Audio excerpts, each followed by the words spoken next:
వరంగల్లో మీకు హెడేక్ వచ్చిన రౌడీ షీటర్ ఉన్నారండి? నో, అది నేను చార్జ్ తీసుకున్న తర్వాత అది 1 month లోపల అన్ని రౌడీ షీటర్ బంద్ అయిపోయింది. తర్వాత ఇక్కడ కూడా బయటకి కూడా దొరకలేదు. అది స్ట్రిక్ట్ వార్నింగ్ ఇచ్చాను, నైట్లో కూడా దొరికితే తర్వాత కూడా స్ట్రిక్ట్ యాక్షన్ చేస్తాము. సో అన్ని రౌడీ షీటర్ ఏం హెడేక్ లేదు ఆ టైంలో. సార్ వరంగల్ 2 years అండి. Warangal almost 2 years complete. Next as DCP పెద్దపల్లిగా పోస్టింగ్ వచ్చింది. సార్ పెద్దపల్లిలో మీకు మెయిన్ ఛాలెంజ్ ఏంటండి? పెద్దపల్లిలో మెయిన్ ఛాలెంజ్ అంటే కి ఒక డిస్టిక్ పోస్ట్, అది రామగుండం కమిషనరేట్లో 2 districts, Mancherial and Peddapalli. But అక్కడ కమిషనరేట్ కాబట్టి అది డీసీపీ. సో యాజ్ అక్కడ వెళ్ళిన తర్వాత మన మెయిన్ ఛాలెంజ్ అంటే కి లోకల్ సిచ్యువేషన్ ఎలా ఉంది, అక్కడ కొంచెం ఇండస్ట్రియల్ ఏరియా చాలా ఉంది, అది గవర్నమెంట్ క్రిటికల్ ఇన్ఫ్రాస్ట్రక్చర్ చాలా ఉంది. సో సింగరేణి కంపెనీస్ ఉన్నాయి, తర్వాత NTPC, Genco, RFCL companies. So ఒక టిపికల్ ఫార్మేట్ ఉంది, అది మైగ్రెంట్ వర్కర్ చాలా ఉన్నారు. తర్వాత local company labour issues, labour disputes, ఈ లోకల్ లెవెల్లో ప్రాబ్లం వేరే ఉంది. సో అది అర్థం మతలబ్ ఛాలెంజ్ ఫర్ మీకి, అది అన్ని మొత్తం లోకల్ సిచ్యువేషన్ ఎలా ఉంది, ఏ క్రైమ్లో ఫోకస్ చేయాలి.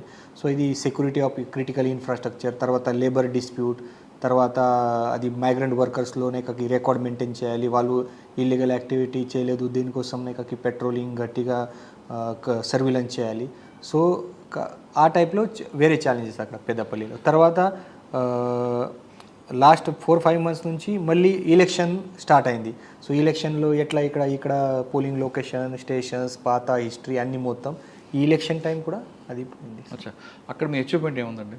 వరంగల్లో మీకు చాలా అచీవ్మెంట్ కనిపిస్తుంది. పెద్దపల్లిలో కూడా అక్కడ మొత్తం 10 months నేను చేశాను అక్కడ. సో 10 monthsలో అన్ని మొత్తం లేబర్ డిస్ప్యూట్, అన్ని మొత్తం issues, dharnas and all this, అది ఫస్ట్ లెవెల్లోనే కాకి నెగోషియేషన్ చేసి మేనేజ్మెంట్ అన్ని మొత్తం కి సాల్వ్ అయింది. సో పెద్ద ఏం స్ట్రైక్స్ వగేరా జరగలేదు ఆ టైంలో. తర్వాత సెకండ్ ఇష్యూ అంటే కి అక్కడ కొంచెం టైం దొరికింది, మన వాళ్ళు పోలీస్ డిపార్ట్మెంట్ అక్కడ నా పెద్దపల్లి సబ్ డివిజన్ పోలీస్, తర్వాత జోనల్ పోలీస్, చాలామంది కమ్యూనిటీ గురించి చాలా ప్రోగ్రామ్ చేశాను. సో ఒక మార్కేబుల్ అచీవ్మెంట్ అంటే కి 2 months బ్యాక్ ఓన్లీ కి మన ఒక పెద్ద బ్లడ్ డొనేషన్ క్యాంప్ ఆర్గనైజ్ చేశాను పోలీస్ డిపార్ట్మెంట్. ఈ డొనేషన్ క్యాంప్లో 1 day 1 క్యాంప్లో ఆల్మోస్ట్ 6,600 బ్లడ్ యూనిట్స్ కలెక్ట్ చేశాము. సో ఇది ఇండియా రికార్డ్. ఇది ఇండియాలో కూడా ఇప్పటివరకు మొత్తం దేశంలో కూడా ఒక క్యాంప్లో ఒక ప్లేస్లో సింగిల్ డేలో 6,600 ఎవరు కలెక్ట్ చేయలేదు. సో అది పెద్ద అచీవ్మెంట్. అది దీని గురించి రికార్డ్ బుక్ గురించి కూడా ట్రై చేస్తున్నాను ఇప్పుడే. సో అది పెద్ద ప్రోగ్రామ్ జరిగింది. మహిళా గురించి కూడా చాలా, ఉమెన్ సేఫ్టీ గురించి కూడా చాలా ప్రోగ్రామ్ చేశాను. తర్వాత గణేష్ ఫెస్టివల్ అండ్ ఎలక్షన్లో కూడా చాలా మతలబ్ మంచిగా ఎక్స్పీరియన్స్ అయింది. అది అన్ని మొత్తం. కానీ పెద్దపల్లిలో కూడా ఒక పొలిటికల్ ప్రెజర్ ఉంటుంది. 2 parties కూడా ఇద్దరు టాప్ లీడర్స్ ఉంటారు. మీకు ఏమైనా ఎప్పుడైనా ఎదురుపడ్డారా? పెద్దపల్లిలో ఇంత ఇష్యూ ఇక్కడ కూడా రాలేదు యాక్చువల్లీ. పెద్దపల్లిలో అది మంచిగా జరిగింది అది. సో వాట్ ఎవర్ అది లీగల్ ప్రాసెస్లో పోతే, అది ఇంపార్షియల్గా పని చేస్తే తర్వాత ఏం ప్రెషర్ రాలేదు. సో అది సేమ్ ఇక్కడ వచ్చి తర్వాత కూడా అది ఎలక్షన్ టైంలో ఇక్కడ వచ్చాను. ఇక్కడ కూడా అది ఫస్ట్ నుంచి అది ఎలక్షన్ కమిషన్ పోస్టింగ్ ఇచ్చాను, క్లియర్ కట్ మ్యాండేట్ ఉంది, మన ఎలక్షన్ కమిషన్ గైడ్ లైన్స్ ఉంది, తర్వాత సీనియర్ ఆఫీసర్ కూడా గైడ్ లైన్స్ ఇచ్చారు, ఇంపార్షియల్గా ఫేర్గా పని చేయండి, న్యూట్రల్గా పని చేయండి. తర్వాత ఎవరు కూడా ప్రెషర్ లేదు. మీరు ఇంపార్షియల్గా పని చేస్తే, ఫేర్గా పని చేస్తే తో పబ్లిక్ నమ్మకం కూడా మీ పైన వస్తాయి. సో పబ్లిక్ కూడా మీకు సపోర్ట్ చేస్తే, ఆ టైప్లో పెద్దపల్లిలో కూడా ఏం ప్రెషర్ రాలేదు, ఇక్కడ కూడా ఏం ప్రెషర్ రాలేదు. సార్ పెద్దపల్లి తర్వాత నాగర్ కర్నూలు వచ్చారు, అంటే ఎలక్షన్ కమిషన్ ఇచ్చిన టెన్షన్. నాగర్ కర్నూలులో మీరు వచ్చి సాధారణంగా ప్రతి ఆఫీసర్ కూడా కింద సబార్డితో మీటింగ్ పెడతారు. ప్రతి ఐపీఎస్ ఆఫీసర్ ఒక చిన్న స్టేట్మెంట్ ఇస్తారు, నేను తప్పు చేయను, మీరు చేస్తే ఊరుకోనని చెప్తారు. అంటే ఒక మెసేజ్ వెళ్తుంది కింద వరకు. అలా చెప్తారా? లేదు నేను తప్పు చేయను, మీరు చేస్తే నేను క్షమించనని చెప్తారా? రెండిట్లో మీరు దేనికి ప్రయారిటీ ఇస్తారు?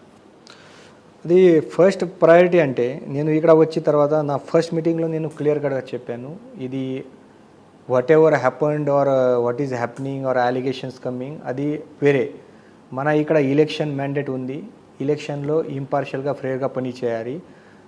నా ఇక్కడ పోస్టింగ్ కూడా దీని గురించి ఇప్పుడే సడన్గా వచ్చింది. సో అందరు ఆఫీసర్ ఒక టీమ్ లాగా ఇంపార్షియల్ ఫేర్ పని చేయండి. ఒక పర్సన్ కూడా తప్పు పని చేస్తే, ఒక పర్సన్ కూడా గ్రౌండ్ లెవెల్లో తప్పు పని ఇంపార్షియల్గా పని చేయట్లేదు. సో అల్టిమేట్లీ బ్యాడ్ నేమ్ అది యూనిట్ ఆఫీసర్లో వస్తుంది అండ్ అల్టిమేట్లీ పోలీస్ డిపార్ట్మెంట్లో వస్తుంది. సో ఎలక్షన్ టైం అంటే చాలా ఛాలెంజింగ్ టైం. ప్రతి ఒక్క పర్సన్ డిపార్ట్మెంట్లో ప్రతి ఒక్క పర్సన్ కాంట్రిబ్యూషన్ కావాలి అండ్ అది రైట్ టైంలో అండ్ రైట్ ప్లేస్లో కావాలి. సో దీని గురించి నేను చాలా టైంలో మీటింగ్లో కూడా చెప్పాను, తర్వాత కాన్ఫరెన్స్లో కూడా చెప్పాను. అందరికీ ఒక టీం లాగా పని చేయండి, మోటివేట్ చేశాను అండ్ ఇంపార్షియల్గా పని చేయండి. సో దీని కాబట్టి ఇక్కడ అన్ని మొత్తం ఫేర్గా జరిగింది, అన్ని మొత్తం ఎలక్షన్ కూడా సక్సెస్ఫుల్గా కంప్లీట్ అయింది.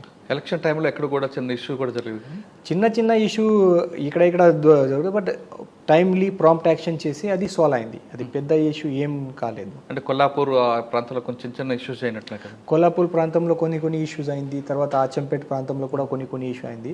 బట్ క్లోజ్గా మానిటరింగ్ చేశాను, తర్వాత నా ఫీల్డ్ స్టాఫ్ నుంచి ఇన్ఫర్మేషన్ కలెక్ట్ చేశాను.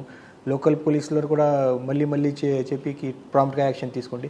సో వాట్ ఎవర్ అది ఇష్యూ అయింది, ప్రతి టైంలో లీగల్ యాక్షన్ తీసుకొని ప్రాపర్గా కేసు వగేరా బుక్ చేశాము. దీని కాబట్టి అది ఇష్యూ నేషనల్ స్టేజ్లో ఇనిషియల్ స్టేజ్లో కంట్రోల్ అయింది.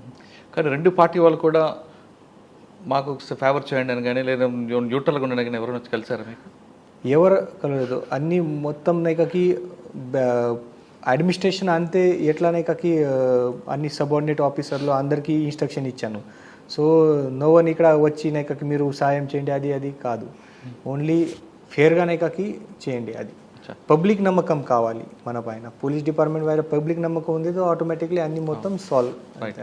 సార్ సాధారణంగా మీరు బేసిక్ పోలీసింగ్ ఎక్కువగా ప్రయారిటీ ఇస్తారా లేదు టెక్నికల్ పోలీసింగ్ ఎక్కువ ఇస్తారా? Basic policing is a important thing always. అది చాలా సంవత్సరం నుంచి అది సేమ్ నడుస్తుంది. బట్ ప్రతి సంవత్సరం ప్రతి టైంలో కొన్ని కొత్త ఛాలెంజ్ కూడా వస్తుంది. సో ఇప్పుడే కొత్త ఛాలెంజ్ అంటే సైబర్ క్రైమ్స్. అది చాలామంది ఫ్రాడ్ నడుస్తుంది. చిన్న విలేజ్ నుంచి చిన్న ప్రతి డిస్టిక్ నుంచి అది ఫ్రాడ్ నడుస్తుంది. డైలీ నైకాకి సైబర్ క్రైమ్ కేసెస్ బుక్ అవుతుంది. సో ఈ అవర్ మేజర్ ఛాలెంజ్. సో దీని కాబట్టి మన తెలంగాణ పోలీస్ కూడా మొత్తం ఇండియాలో, so our Telangana police is the first అది సైబర్ క్రైమ్స్ ఇనిషియేటివ్ గురించి. ఇప్పుడే కూడా సైబర్ క్రైమ్ బ్యూరో అక్కడ ఎస్టాబ్లిష్ అయింది. సో మన టెక్నికల్ ఇక్కడ సాఫ్ట్వేర్స్ అన్ని మొత్తం కూడా చాలా ఉంది. మన డిస్టిక్లో కూడా సైబర్ సెల్ ఉంది. సో ప్రతి టైంలో అది క్రిమినల్స్ ఇంత అడ్వాన్స్ ఉంది, ఆ టైంలో మన పోలీస్ పర్సనల్కి ట్రైనింగ్ ఇవ్వాలి, తర్వాత వాళ్ళ సాఫ్ట్వేర్ అప్డేట్ చేయాలి, ఎట్లా డిటెక్షన్ చేయాలి, అది కూడా ట్రైనింగ్ నడుస్తుంది. మన డిస్టిక్ లెవెల్లో నడుస్తుంది, తర్వాత చీఫ్ ఆఫీస్లో కూడా నడుస్తుంది. సో కొన్ని ఛాలెంజెస్ చేంజ్ అవుతుంది, బట్ ఆ ఛాలెంజ్ ప్రకారం మన ట్రైనింగ్ కూడా ఇంపార్షియేట్ చేయాలి, అదే చేయాలి. ఓకే సార్, నాగర్ కర్నూలులో మీరు వచ్చిన తర్వాత ఎలక్షన్ పీస్ఫుల్ జరిగింది. కానీ తర్వాత ఒకేసారి నాగర్ కర్నూలు అనగానే ఒక బ్లాస్టింగ్ న్యూస్ అయింది. ఒక వ్యక్తి 11 మందిని మర్డర్ చేయడం. అసలు కేసు ఎక్కడ మీకు ఫస్ట్ వచ్చింది, దాన్ని ఎలాగే ఇన్వెస్టిగేషన్ చేసుకెళ్తే ఇన్ని కేసులు వచ్చాయి? అంటే ఫస్ట్లోనే వచ్చాయి ఇన్ని కేసులు, లేదు ఇన్వెస్టిగేషన్లో 1 by 1 ఈ డెడ్ బాడీస్ అన్ని వస్తున్నాయి, యాడ్ అవుతున్నాయి? సో ఎలక్షన్ తర్వాత అది మన నాగర్ కర్నూలు డిస్టిక్లో అది మేజర్ బ్రేక్ త్రూ అంటే ది డిటెక్షన్ ఆఫ్ ఒక పర్సన్, అది అక్యూజ్ పర్సన్, అది 11 మర్డర్ చేశారు వాళ్ళు. సో ఎట్లా అది స్టార్ట్ అయింది అంటే ఈ ఎలక్షన్ టైంలో మన 26 నవంబర్ 2023లో ఒక మిస్సింగ్ కేసు మన నాగర్ కర్నూలు టౌన్ పోలీస్లో బుక్ అయింది. సో బుక్ అయిన తర్వాత మన కేసు బుక్ చేసి మిస్సింగ్ కేసు బుక్ చేసి అది ఇన్వెస్టిగేషన్ స్టార్ట్ చేశాను. బట్ అది ఎలక్షన్ టైంలో కొంచెం అది సరిగా అది ప్రాంప్ట్ ఇన్వెస్టిగేషన్ కాలేదు. సో ఎలక్షన్ అయిపోయింది తర్వాత వాళ్ళు ఫ్యామిలీ మెంబర్ నాకు యాజ్ అ గ్రీవెన్స్ డే రోజు నా దగ్గరికి వచ్చారు. నాకు దగ్గరికి వచ్చిన తర్వాత నాకు చెప్పారు, సార్కి ఇది 26లో నేను మిస్సింగ్ కేసు బుక్ అయింది, అది మన ఒక పర్సన్ పైన అనుమానం ఉంది, ఈ పర్సన్ దగ్గరికి వచ్చారు నా రిలేటివ్, సో ఈ పర్సన్ పైన అనుమానం ఉంది. సో నేను తొందరగా అది మన టౌన్ ఎస్ఐలో ఇన్స్ట్రక్షన్ ఇచ్చాను కి అది డౌట్ ఉంది ఒక పర్సన్ పైన ఈ మిస్సింగ్ కేసులో, కొంచెం సరిగా ఎంక్వైరీ చేయండి. సో ఈ ఎంక్వైరీ చేసే టైంలో ఆ పర్సన్ పైన అనుమానం వచ్చింది. ఈ పర్సన్లో ఎంక్వైరీ చేసే టైంలో మనకి ఒక క్లూ దొరికింది కి ఈ పర్సన్ కొంచెం మిస్చిప్ చేశారు. ఇది అక్యూజ్ పర్సన్ రామటి సత్యనారాయణ, 47 వయసు. వాళ్ళు కొంచెం మిస్చేప్ చేశారు అని వాళ్ళకు హత్య చేశారు, అది ఇన్ఫర్మేషన్ వచ్చింది. సో కొంచెం ఎంక్వైరీ చేసిన తర్వాత వాళ్ళు యాక్సెప్ట్ చేశారు కి ఇక్కడ కొన్ని పాయిజన్ ఇచ్చి తర్వాత చోటుపల్ యాదాద్రి లిమిట్లో డిస్టిక్ లిమిట్లో వాళ్ళు అక్కడ వాళ్ళది హత్య చేశారు, అది వాళ్ళు కన్ఫెస్ చేశారు. సో మన టీం అక్కడ వెళ్ళి అక్కడ చూసిన తర్వాత అక్కడ కూడా ఒక 174 సస్పిషియస్ కేసు రిజిస్టర్ అయింది, అది కూడా దొరికింది. సో అక్కడ లింకప్ అయింది. ఈ లింకప్ వచ్చిన తర్వాత పాత టైంలో కూడా నవంబర్ 2022లో మతలబ్ 1 year బ్యాక్ మన దగ్గరికి ఇక్కడ ఒక మర్డర్ జరిగింది. ఆ టైంలో కూడా అది మర్డర్ కూడా అన్డిటెక్టెడ్. ఆ టైంలో కూడా ఈ సేమ్ పర్సన్ పైన అనుమానం ఉంది, బట్ ఆ టైంలో కొంచెం ప్రాపర్ ఎవిడెన్స్ దొరకలేదు. సో ఈ టైంలో నేను ఆ టైప్లో మళ్ళీ ఎంక్వైరీ స్టార్ట్ చేశాను, ఇది కూడా ఎంక్వైరీ చేయండి. సో ఎంక్వైరీ చేసిన తర్వాత వాళ్ళు అది కూడా యాక్సెప్ట్ చేశారు, ఇది అయింది. సో అది ఎవిడెన్స్ కూడా మ్యాచ్అప్ అయింది. సో మ్యాచ్అప్ అయింది తర్వాత ఈ 2 కేసెస్ మర్డర్ కేసెస్ డిటెక్ట్ అయింది. ఈ 2 మర్డర్ కేసెస్ డిటెక్ట్ అయిన తర్వాత వాళ్ళ సెకండ్ మర్డర్ కేసు అన్నోన్ బాడీయా లేదా నోన్ బాడీ అండి? అది మర్డర్, అది బోల్డర్తో కొట్టారు, అది స్టోన్తో కొట్టారు. Dead body known, dead body కూడా నోన్. అది నవంబర్ 22లో మర్డర్ కేసు కూడా రిజిస్టర్ చేశాము ఇక్కడ. వాళ్ళు ఎవరు ఇనిమే చెప్పలేదు, బట్ డౌట్ వచ్చింది, బట్ ఖచ్చితంగా అది నాకు కంప్లీట్ కాలేదు. సో అన్డిటెక్టెడ్ మర్డర్, ఇప్పుడు వరకు కూడా అన్డిటెక్టెడ్ మర్డర్. సో అది సెకండ్ మర్డర్ కేసు, అది కూడా కనెక్ట్ అయింది. ఆ కనెక్ట్ అయిన తర్వాత నేను కొంచెం క్రైమ్ డాటా చూశాను కి పాత టైంలో కొంచెం సస్పిషియస్ డెత్ ఉన్నాయి, తర్వాత కొన్ని ఇన్ఫర్మేషన్ వచ్చింది, అది ట్రేజర్ ట్రోల్లో చాలామంది అది ఇష్యూస్ అయింది అని నేను మొత్తం. సో నేను ప్రతి missing case, man missing case అది పక్క డిస్టిక్లో కూడా ఎస్పీ గారితో మాట్లాడిన తర్వాత అండ్ ఎంక్వైరీలో మళ్ళీ వాళ్ళ దగ్గరికి కొన్ని మొబైల్ ఫోన్ దొరికింది అక్యూజ్ పర్సన్ దగ్గరికి. తో ఎవరిది మొబైల్, తో వాళ్ళు ఒక పర్సన్కి పేరు చెప్పారు, ఈ పర్సన్ ఇక్కడ ఉన్నారు, తో చనిపోయారు, ఎట్లా చనిపోయారు, తో మర్డర్ చేశారు. ఈ టైప్లో ఒక్కొక్క ఇన్ఫర్మేషన్ బయటకు వచ్చింది.